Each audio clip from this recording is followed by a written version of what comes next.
Vanessa pergunta aqui: existem comunidades infiéis até que ponto mesmo? Essa é uma pergunta também importante, viu? Eu quero responder aqui explicando o seguinte, que primeiro, acho que de tudo que eu já tenho falado aqui no canal, dá para perceber um pouquinho de alguns princípios, né? Que algumas doutrinas básicas, elas realmente determinam nesse sentido das comunidades, quais são as comunidades cristãs de fato. E isso, ao mesmo tempo, não significa dizer que porque aquela é uma comunidade cristã, porque você está vendo doutrinas, não é, fiéis sendo preservadas ali, não significa dizer que isso é em todas as doutrinas. Não é? Então existem níveis de fidelidade. A pergunta aqui é: existem comunidades infiéis até que ponto mesmo? Não é? Então eu acho que para poder entender isso melhor, eu vou usar a nossa confissão, a confissão belga, viu? Porque tem um artigo que fala sobre as marcas da verdadeira e da falsa igreja. Né? E é bom usar as confissões para compreendermos, né, aquilo que os nossos pais reformadores, digamos assim, não é? Os reformados lá do século XVI, eles pensavam a esse respeito. Então é importante isso, nossa herança confessional. Mas antes de chegar à confissão belga, quando eu vou procurando aqui o artigo, eu preciso citar que isso é tão fácil de compreender que existem sim comunidades que são mais fiéis e menos fiéis, ou mais puras e menos puras, porque a própria Escritura nos dá isso como base. É só você observar, por exemplo, as várias comunidades que existiam. Não é? Podemos pensar, por exemplo, nas várias cartas que são enviadas a várias comunidades, não é? Em locais diferentes, debaixo do Império, digamos assim, romano, não é a cultura greco-romana, mas você tem cartas que são enviadas para resolver problemas que eram bem particulares daquelas comunidades. Então vamos perceber com isso que existem assim comunidades já naquele período, pastoreada pelos apóstolos, digamos assim, ou plantada por eles, não é? Que tinham níveis de fidelidade distintos. Então, por exemplo, vamos pensar em relação aos coríntios. Os coríntios, eles eram uma comunidade, na verdade, que era, assim, bem complicada. E Paulo os trata como igreja, como santificados em Cristo. Né? Isso aí é muito claro. Mas Paulo também os exorta de maneira dura, por quê? Porque aquela comunidade era bastante imatura. Bastante imatura. Eles tinham problemas com relação à arrogância, não é? Ao se dobrar diante das filosofias mundanas, entende? Eles tinham problemas com relação à comunhão, a partidarismo na igreja, problemas com relação à moral, à pureza, à sexualidade. Eles tinham problemas com relação a tudo, né? O contexto ali, realmente, de muita prostituição, era um ambiente bem tentador para aqueles irmãos. Eles tinham problemas com o conceito de casamento, de ressurreição. Havia vários problemas ali. Entende? Aquela comunidade, então, tinha muita imaturidade com relação ao uso dos dons. Por exemplo, nós observamos em outras cartas, não é? Cartas à igreja de Filipos, de Colossos, aos Tessalonicenses, e você percebe que não são os mesmos problemas abordados.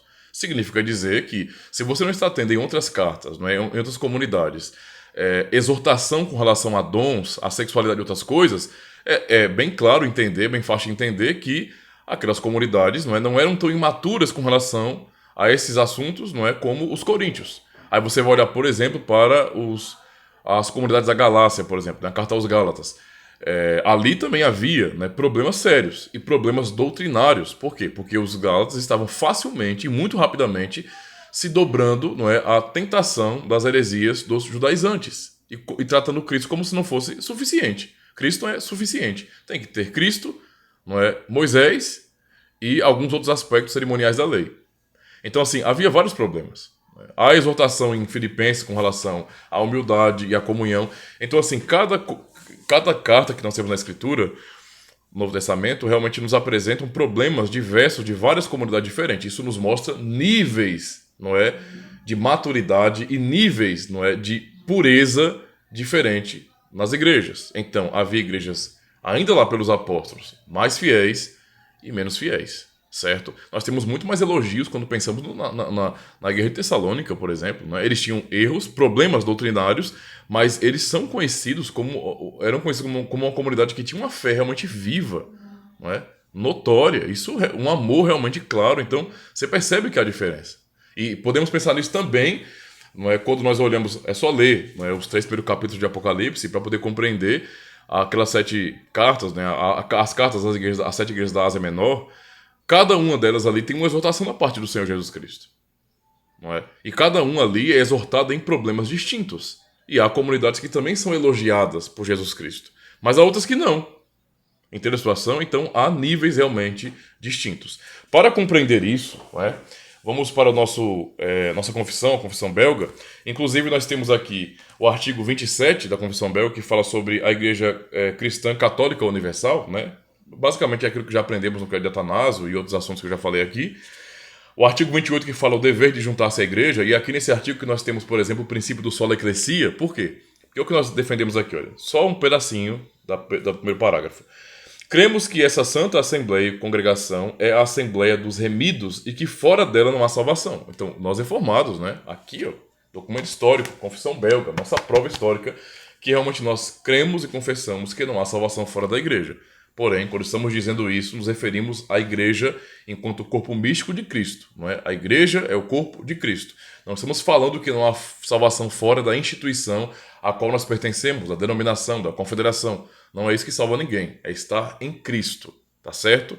E isso realmente nos dá um princípio que é contra a ideia dos desigrejados. Então, cristãos foram chamados para congregar, e congregar nos moldes bíblicos, não é, do Novo Testamento acerca da igreja. Então, se há pessoas que dizem eu não preciso de igreja, esse pensamento não é bíblico, não é cristão, não é ordenado por Jesus Cristo, certo? E pessoas que acham que não precisam da igreja, se não se arrependerem, vão perecer. Porque não existe esse negócio de eu tenho uma fé particular, uma carreira solo com Jesus Cristo, de jeito nenhum. Cristo morreu, não é, para salvar um povo e chamou um povo, efetivamente. E não indivíduos, né, para ter esse relacionamento particular. Não, eu e Cristo, eu e o Senhor, nós temos um relacionamento particular. Eu chamo Deus de papaizinho. Não, esqueça disso aí. Comunidade cristã. Isso é ordem. A natureza da igreja é essa. Ajuntamento solene do povo de Deus. Tá bom?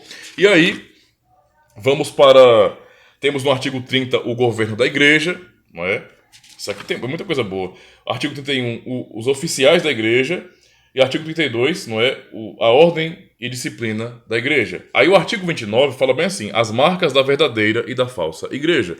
Então eu penso que esse artigo aqui é o suficiente para responder a pergunta do irmão Vanetti. Que diz bem assim, olha, cremos que devemos distinguir com diligência e muito cuidado pela palavra de Deus, não é por conceitos pessoais nossos, é pela palavra de Deus, qual é a verdadeira igreja, pois todas as seitas que há hoje no mundo arrogam para si o nome de igreja. Perceba como isso é tão atual para nós, né? Feito no século XVI, mas nós vemos isso hoje acontecer. Várias seitas, vários grupos religiosos que se dizem cristãos e verdadeiros, não é?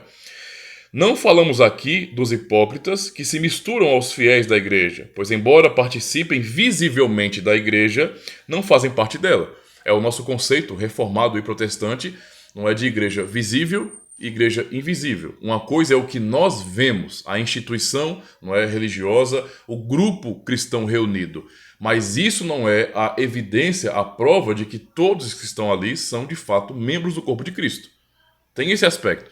Basta observar, não é, a nação de Israel, Deus preserva o remanescente fiel, mas nem todos eram fiéis. Nem todo israelita é de fato israelita, ou é filho de Abraão de fato.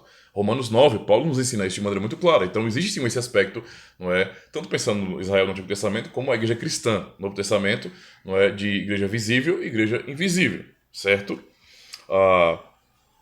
Mas falamos do corpo e da comunhão da verdadeira igreja que se deve distinguir daquelas seitas que se dizem igreja. E igrejas, como distinguir então as igrejas que são falsas, não é, das verdadeiras? E perceber então até que ponto há infidelidade nessas igrejas.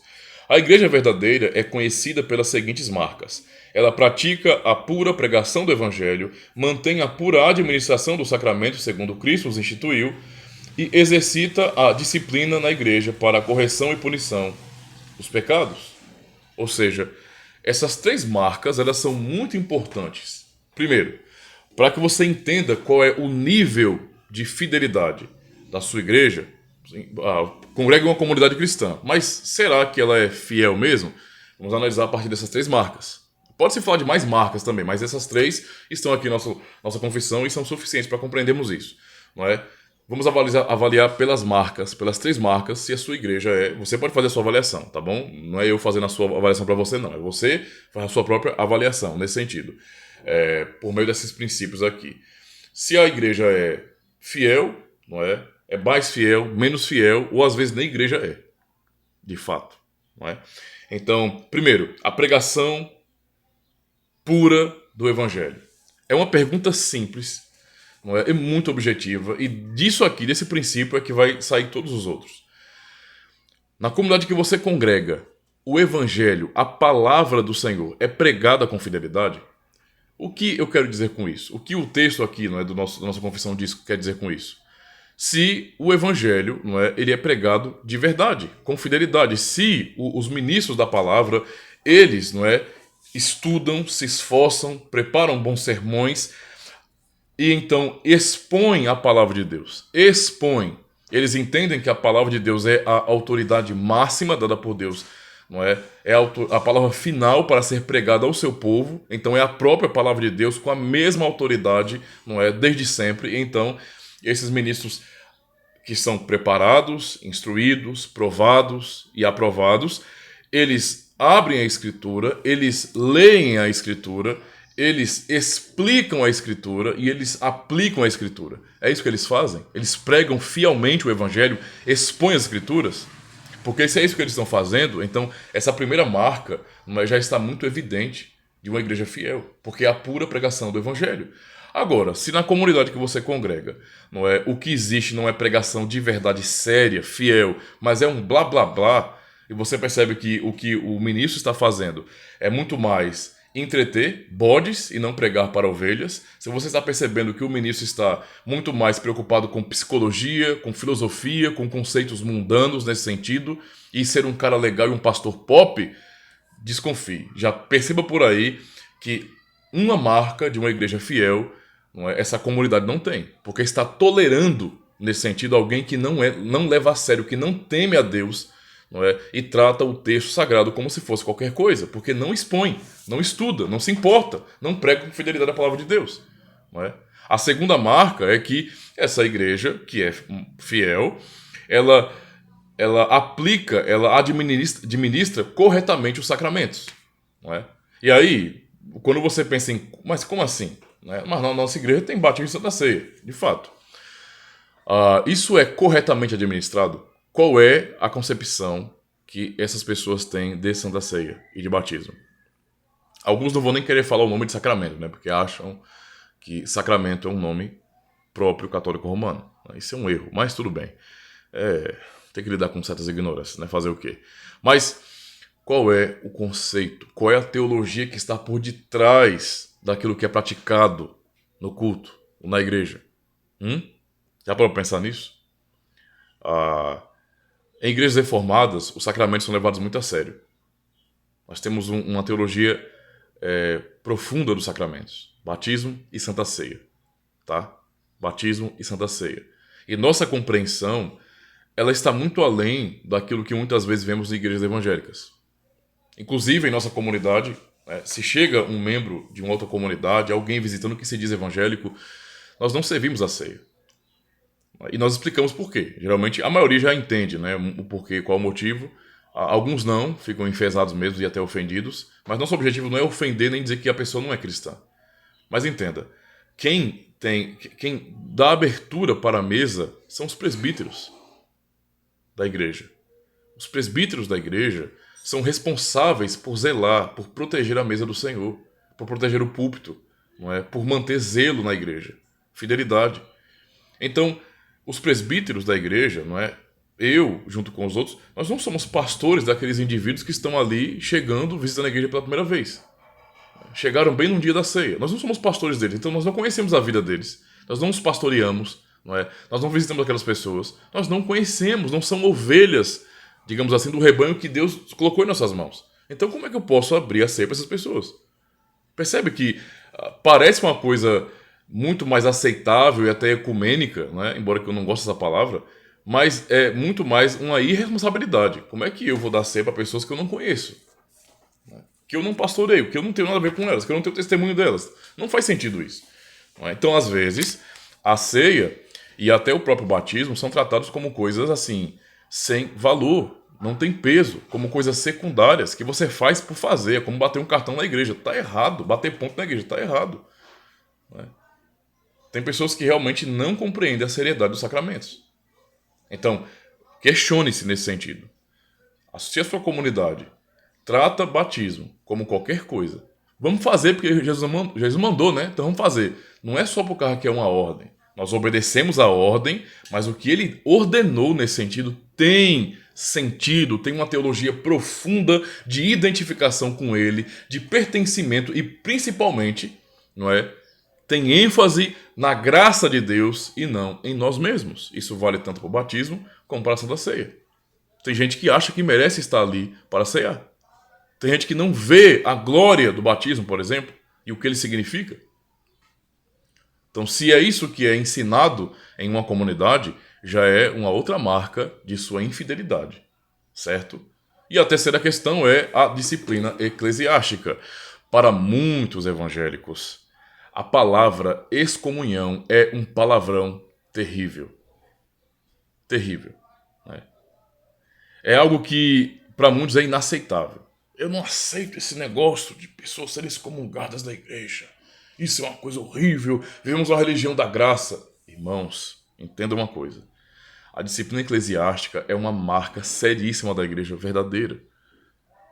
Porque a igreja, ela não é algo fundamentado e criado pelos homens, mas pelo Senhor Jesus Cristo. É algo de Deus. Entende a situação? A igreja é o povo da aliança, é o povo do pacto, o povo ordenado por Deus. O que se faz na igreja não é invenção da nossa cabeça. Se alguém tenta inventar alguma coisa na igreja, é um idólatra, porque a igreja ela foi ordenada, eleita, amada pelo Senhor, e tudo o que é praticado na igreja deve ser de acordo com o que Deus ordenou. Entende a situação? E é Cristo que ordena isso, é o Senhor que ordena que haja disciplina, não é? Que os membros lutem para se santificar cada vez mais, que lutem para imitar ao Senhor Jesus Cristo. Logo, se alguém, não é, não tem testemunho em sua vida cristã, essa pessoa precisa ser disciplinada. Nós não temos que ficar levando em consideração, mas o indivíduo tem que amar o indivíduo. Você não está amando alguém quando você não pune quando a pessoa está pecando.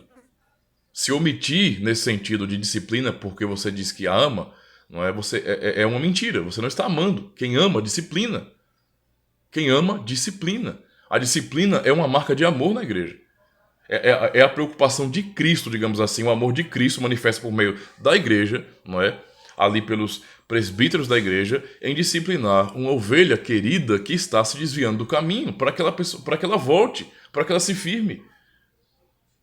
E isso muitas vezes chega a um nível extremo, sim, quando a pessoa não se dobra, é irredutível, não se dobra. Ela prometeu que seria fiel, que amaria o Senhor, que amaria a igreja, que seria um cristão compromissado, mas está faltando em seus compromissos. Deve ser afastado da Santa Ceia. Sim. E se não se arrepender e permanecer rebelde, deve ser excomungado, sim. Isso é uma marca, não é, de uma igreja séria e fiel. Então, por meio desses princípios, podemos avaliar. Por fim, eu concluo com o último parágrafo, que diz bem assim: a falsa igreja, contudo, atribui mais autoridade a si mesma e às suas ordenanças do que a palavra de Deus, pensando primeiro em níveis de fidelidade. Né? Às vezes, para entender esses níveis de fidelidade e infidelidade, percebe-se que essas marcas não são tão evidentes em algumas comunidades. Uma marca sim, outra não. Isso mostra níveis de infidelidade.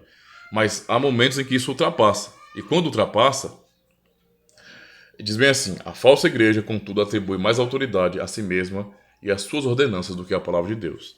Se na sua igreja, na comunidade que você frequenta, não é, a base da fé e o que determina tudo na igreja não é a palavra de Deus, mas é a própria autoridade da própria igreja, digamos assim, é o que a igreja atribui a si mesma, são as novas revelações ou os conceitos pessoais dos seus líderes, e não a escritura sagrada, já saiba que você não está nem pensando aí em uma igreja infiel, mas em uma instituição que deixou de ser igreja, abandonou o princípio da igreja.